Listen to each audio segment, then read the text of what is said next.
Alors, dans cette capsule, je vais faire quelques petits rappels par rapport aux trois règles de base des participes passés qui se retrouvent dans votre cahier jaune à la page 47.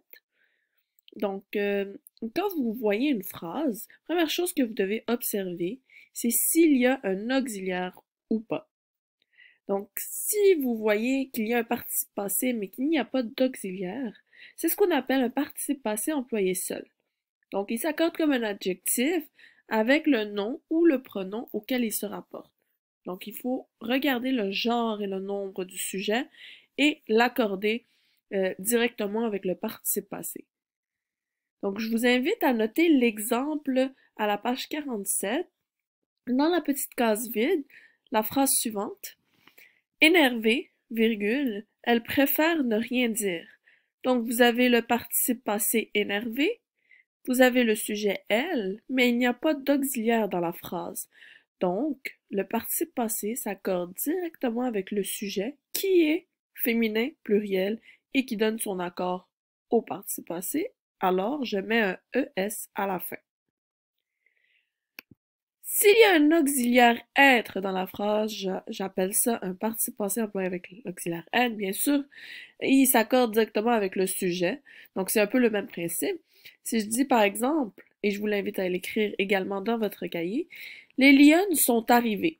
Donc, j'ai mon participe passé arrivé, j'ai mon auxiliaire être qui est juste ici avant, et donc je l'accorde avec le sujet qui est féminin pluriel et qui donne son accord à arriver, et j'ajoute donc un ES à la fin.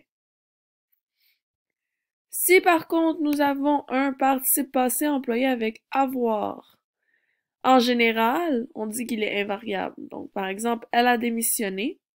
Je ne l'accorde pas avec le sujet. Jamais, jamais, jamais avec le sujet. J'ai acheté la maison. J'ai acheté. Ah, accent aigu.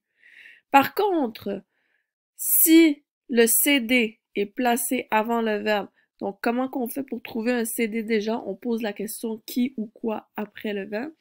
Donc, cette table, elle l'a prise. A prise quoi? Ah, L apostrophe remplace la table, qui est féminin singulier, donc j'ajoute un E à la fin de mon participe passé. Donc, si je reviens à l'exemple, j'ai acheté la maison, je l'ai acheté. Ah, ben, L apostrophe est avant, qui remplace maison, qui est féminin singulier, donc j'ajoute un E. Les fleurs que tu as cueillies sont belles.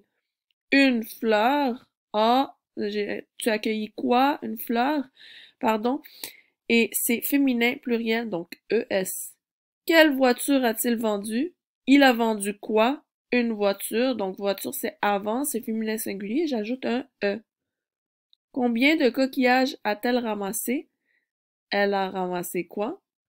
Des coquillages. Donc coquillage se trouve avant et c'est masculin pluriel. Donc j'ajoute juste un S. Donc, c'était ça pour les trois règles de base pour les participes passés. Je vous invite également à écouter la vidéo sur YouTube sur l'histoire des participes passés. Ça donne des très bons trucs pour apprendre très rapidement ces trois règles-là.